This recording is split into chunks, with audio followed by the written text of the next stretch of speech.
Webalire ddala alaba Ekyenkya olunaku olwaleero Amakanda mu kitundu kyaffe ekyagafeeyo tugasimbye mu kitundu ky'e Luzira w'oyinza okuyita PortBell. Wano nno oluguudo lw'olaba lwe luguudo oluviira ddala wali eri e Luzira oyita ku kkomera n'ojja ne lukuleetera ddala ku mwalo emmeeri we zisimba, naye bakugamba nti emmeeri zijja ne zitikkula ebintu, era waliwo ne gye twasanze yatikkudde olunaku olw'eggulo. Naye bw'olaba oluguudo awayita emmotoka buli lunaku waliwo n'ekitongole ekikuŋŋaanya emisolo, weewuunya nti oluguudo lubi nnyo. Naye nga bannange era bawaganya ne bayitawo, naye nga weebuuza bannaffe bo bayitawo batya. Ekitundu kino kirina era ebizibu byakyo eby'enjawulo. Ngenda kwogerako n'abakulembeze. Abakulembeze mujje twogere ku nsonga ezikwata ku kitundu kyammwe. Jangu wano sebo twogere. Bw'obanga otunuulidde munda eyo gwe mwalo n'emmeeri waliwo gye tulengera eri ezireeta ebintu. Mukulu jangu tutandika okwogerana. Sebo, amannya go? Amanya gange nze Atwaire Joseph. Yes, sebo. Mutuuze we PortBell. Ekitundu kino nkiwangaliddemu emyaka egiwera 2. Naye ekitundu kino engeri gye kiri ku lubalama lw'ennyanja tuyisiddwa bubi. Soke n'oluguudo luno lubayisizza luti? Oluguudo luno lubi nnyo ddala. Naye emmotoka ziyitawo buli lunaku? Emmotoka ziyitako buli lunaku zigenda ku mmeeri okutukkulayo ebintu eby'amaguzi. Naye emyala gyonna egikwata ku luguudo luno gyonna gyazibikira, amazzi tegalina we gagenda. Enkuba bw'etonya ganjaala ekyalo kyonna kino kye mulaba, era tuli bubi nnyo ddala. Engeri amazzi tegalina myala gye gagenda gayingira ne mu mayumba g'abatuuze, era bali bubi nnyo ddala. Ate n'ekirala, oluguudo luno lwe lugenda ku mwalo gwennyini oguli PortBell, gwe bayita PortBell, oguliraanye ku kibuga. Kuliko n'akatale, naye abantu bakolera mu mbeera embi nnyo kulwa amazzi okubayisa obubi, kulwa emyala okuggala. Kubanga n'obuyonjo nabwo bwennyini era ndabye si bwe buli awo. Obuyonjo tebwandibadde bubi okuggyako embeera nga bw'ogiraba naawe mukulu teakaaya, amazzi tegalina gye gagenda, era amazzi we gakoma okubeera awamu era gayinza okuleetawo embeera etali nnungi, kubanga ebyandibadde bikwatagana ku by'obuyonjo, toilets, kiwe tuteeka kasaso tuyinawo, naye engeri gye amazzi gatalina gye gagenda era kireetawo embeera embi, kubanga abantu abakolerawo bantu bangi era embeera embiyo mu butuufu weeri. Njagala n'omukulu ono naye tujje. Waliwo ne wendaba wali awali akatale. Seba amanya? Amanya nze Kato Muhammadi. Embeera nga bw'ogirabye nga omukulu avuddewo bwakunnyonnyodde, embeera bw'eti era bw'eri kuba emyala tetulina bulungi n'enguudo tetulina bulungi. Kiki ekyatuuka awo? Ndaba waali katale. Awali akatale awo nga bw'olaba zino railway line zino nga bwe zifaanana, zino layini z'amasannyalaze nga bwe zifaanana, kati ab'amasannyalaze bajja ne batwala ekitundu kino. So kati ng'abantu abo boolaba nga bwa bulijjo, kati nga ffe ab'ekyalo tetulinawo ogundi nnyo kuba ab'amasannyalaze bajja ne batwalawo. Kati ab'amasannyalaze be bagina okukola ki? Okutereeza ekintu kino, ekifo kino. Kaninga kano kaali katale. Kaali katale, kaali katale n'abantu baakola ki?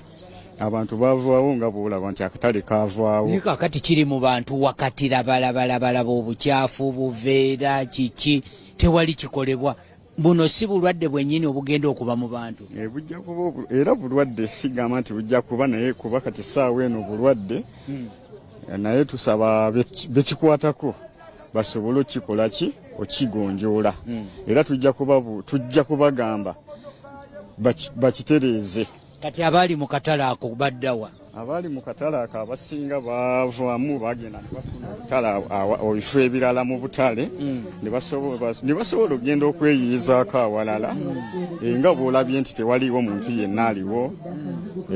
beeyiyize walala. Kati olwo enkuba bw'etonnya bano bankolera wansi kubalaba bonna bayiwa wansi, tewaliiwo midaala, tewaliiwo kibwe. Enkuba bw'etonnya ki? Abano abantu abali wansi wano si be bakolerawo nti buli lunaku bajjawo buzinga lwaleero n'olwokuna, era bwe bamala okweyiya nga bw'oyeewugize ne batambula ne baddayo. Abasinga bava eyo nno mitala w'amayanja ng'eyo ekyaggwa eyo bwe batyo ne bajja ne beeyiyizaako wano nga boolaba bwe batuleetera emimonde bwegiki n'emiwogo ne tusobola okubeerawo bwe tuti. Kati kitwale nti kano akatale kakola bwalu, kakola ennaku 2 mu wiiki. Kakola ennaku 2 mu wiiki. Mwe ng'abakulembeze kiki mukozeewo okulaba nti embeera y'abantu ene, kubanga omukulu asoosa ngambye enkuba bw'etonnya ate gujja bagira kubanga lero n'amazzi ogalaba ge bayitamu abasuubuzi wano. Tugezaako ne tugezaako okuzibaaziba obunnyo obwo amazzi mwe gali ne gasobola okutambula nga wolabye awalala nti tegabaddeewo nnyo agatiisa. Waliwo waba watya, kiba kitya? Ennyanja ndaba ekiddo kyo batera kujja ne bakiyoolamu ne bakiyoolamu lwakuba kati oba puroguramu ya gavumenti nga bw'ogitegeera oluusi ebeera on and off. Batera okujja ne bakola ki? Bino mbirabye byakwenyweza kubuuka myala, ate mbadde siguddeeyo nno munange. Kikoze bulungi atulaba n'aba nga tandabye. Ayinza okuba akulabye. Kakati wano bw'otuukawo omuntu alowooza nti matiribona, naye ebyuma byammwe bibi, ekyo kyo kyali ki? Ekyo kino kyekiyoolamu ekiddo kino ebiseera bwe baba gavumenti etuusizza okubeera nga basobola okukiyoola, era zezimu ku matiriya ezibeera nga zikola ki? Ziyoola ekiddo ekyo nga bw'okiraba bwe watyo. Ne masiini weeziri, naye tetumanyi gavumenti nga bw'okitegeera ebeera mu puroguramu mu budde bwayo bweraba nti kati kigize neyongera ebimotoka ebirala n'abakozi ne bajja ne bakiyoolawo eyo. Naye kino kakati si bwe bulabe bwennyini bwe tutunuulira. Mukadde wange nkomyewo sebeewo nga butambula bwetti, tolaba nti wano walinga awatali wayonjo nnyo kimala. Anti mu butuufu ngeri gye kali akatale ate guli omwalo, abantu abamu oluusi tebeefuirayo, bamala agakola emirimu gyabwe nga bwe baagala, n'osanga luusi abakulembeze nabo bagezaako nnyo okulaba nti bagezaako okuyonja akatale, bakulembeze b'akatale, naye ne gavumenti twandibadde twagala naye egezeeko etwongeremuko ku maanyi ng'oguli omwalo esobole okuguzimba gubeere ku mutindo. Ndaba waliwo abantu bangi naye embeera nga si yeesanyuse nnyo. Bwekiri anti gavumenti etatutaddeemu ku maanyi, kubanga omwalo guno gwe mwalo ogukyasinzeyo okubeera kumpi n'ekibuga, naye tebataddeemu maanyi okulaba nti baguzimba ne gubeera ku mutindo ng'emyalo emirala. So tukubiriza gavumenti ereeta ebyamaguzi eri emmere ereeta ebyamaguzi. Waliwo emmere eyo ffere mpya bakagitongoza eyo, naye nga n'endala nogiraba eri ku sayidi eri ze zireeta ebyamaguzi. Eriwa ekyali mpya bakagijjako egundi eyo akawuuwa eyo bagijjako na wiiki ewedde eyo lwali Lwakutaano eyo. Kakati eyo egenda kutambuza biki? Eyo ejja kubanga etambuzanga gundi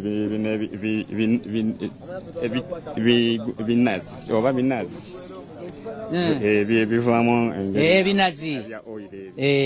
Naye ng'ate weewuunye ekkuba eriyingirayo lyobbi yo wano tuzeyo toyireti erikolwa. Toyireti eri wali waggulu wali ya KCC yatuzimbira. Tulina toyireti yo tulina. Kambuzeeko omwami ono mukadde wange seba amanyago. Kapiteni Joshua Arali. Yesebo.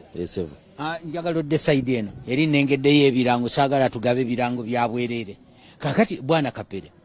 Kapiteni Joshua Arali. Kapiteni. Yes. Kapiteni muki? Owaki? Wamaji. Mwe mwazirwanako? Twazirwanako. Mwe muli mu kintu? Sesebo. Ekkuba eriyingira walibbi bw'oba otunuulidde n'abasuubuzi bennyini abakolera wano emaali bayiwa wansi. Ani avunaanyizibwa? Chairman LC wano. Chairman LC wano. Yali responsibility ku katale kano. Kana akatale mbadde manyi nti KCCA yandibadde nayo ebayamba kukubalwire ndaba obuyonjo awo buba bubulamu ennyaanya okuziyiwa wansi muwogo kale ye kubeera yava mu ttaka n'ebino naanansi biki mwenga abakadde muno mu kitundu ekyo mwandibadde mukiwaako magezi ebisingawo ebyo mukama wange abakulu be babimanyi nange abeerusi abo nange ndi mugenyi wazebuzi wavuddewo Fort Port nojja Kampala oli ku ssente Esebo kale katuddeyoko wali eri oŋŋambye ebyuma biri ssebo nti bye byeyambisibwa okulongoosa oba okuggyawo ekiddo kino naye olaba kituukidde ddala mu bantu kigenda kirya mafuta ge gataliiwo. Kale mujje twogere mujje bali ba complain nze mbundi kuwero si yekaabe mujje tubyogere. Ekiddo kino kijja buli kiseera kubanga kibuyaga bwajja ajja nakyo luusi bw'aba agenda ng'afuuwa ng'azeeri ekiddo kino kiba kigenda bwe kiba nga kiremeddeko kyova olaba olabye mashini zeezo waliwo emmotoka ze baleeta ne baleeta ne tractor ne tubadde twogera ku kiddo kino. Ekiddo kino kijja buzi empewo bw'eba efuuwa ng'ereeta ng'ezeeno era okirengera kyonna kiri wakati w'ennyanja. Empewo bwefuuwa kijja ate bwefuuwa ng'ezeeri oyo mujjeeko alabire kayagala mutumira naye mujjeeko yakubira mugamba ojja mukwata edda badde otugamba empewo bwefuuwa ng'ejja empewo bwefuuwa ng'ezeeno kyekiddo kino ky'olaba era okirengera wakati w'ennyanja kiyitirivu kijja ne kibeera wano ate bw'eddamu n'efuuwa ng'eza eri mu nnyanja ne kiddamu ne kigenda luusi waliwo bwe kiremerako kyova olaba mashini zeezo z'olaba zibeerawo buli kiseera bwe kiremerawo nnyo gavumenti baleeta tractor baleeta ebimoloka ne baba nga bakiyooramu nga bakitwara. Waliwo enteekateeka ze nawulirako ezaali oba kuzikolamu oba mmere ya mbizzi oba bikyo mwakiwulirako ekyo? Ekyo twakiwulirako waliwo abamu abajjanga ne baleeta moloka yaabo ne bakijjamu ne bakitwara wamu kugeza ng'aba prisons bajjanga ne bakitwara naye ennaku zino sikyabalaba. Kibeerawo bubeezi luusi olwosanga n'amazzi gaddugala olaba kati nga ga green oyo bamuyita mubiru naye ajja buzi naye gata n'ekiddo oyo wa green bamuyita mubiru ajja naye gata n'ekiddo n'osanga waliwo olwosanga awunya n'okuwunya bubi nnyo. Olwekyo tekikosa wano ebyobulamu by'abantu abakolera wano era mu butuufu ebyobulamu ekivundu ng'ekyo kiba kiva mu mubiri oyo nsuubira kisobola okukosa obulamu bw'abantu. Sebu jangu tukwate wano bwe tubanga tugenda kuddayo wali eri toyireti waliwo eyaŋŋambye nti ntono toyireti nga bw'olabye abantu ababeera wano yo yandibaddemu ntono twandibadde era tukubira omulanga gavumenti nesobola okutuyambako ku tooyi endala netwongererezaako kweyo ye tulina nayo yo tugirina tesobola gamba nti tetulina tugirina bu Uganda Breweries ngeri ne KCCA be bagituzimbira. Kakati bwe tubanga tugenda kumaliriza mu seconds nga 2 kiki wandisabye abakulembeze bamwe kati nga abannakawa kuba kati eno nakawa kyenandisabye bakulembeze bennakawa bandibadde batukwatirako kati nga ffe abasookerwako eno wansi ne tusobola okukwataganya ekintu ekyo nga bwe bakiraba ne batwala omulanga eri gavumenti ne batukolera enguudo ezo ne batukolera obutale ak'omulembe naffe ne tusobola okubeera obulungi ng'abatuuze ba PortBell. Tweyanzike njagala kwebaza bannaffe betutambudde nabo mu programu Ekyenkya olwaleero tuli wano Luzira ku mwalo gwa PortBell. Ebiriyo kati wano katali kulaba abakyala bali wano bakola nnyo era gwe muwendo gw'abakyala ogusinga oba gwe muwendo omunene. Nze Terakaya munange Enoka Mitala Jona Mitala yali ku kamera katuddeyo mu studio. Ekyenkya kikutuusiddwako the My Airtel app, the smart way. Download today on the app.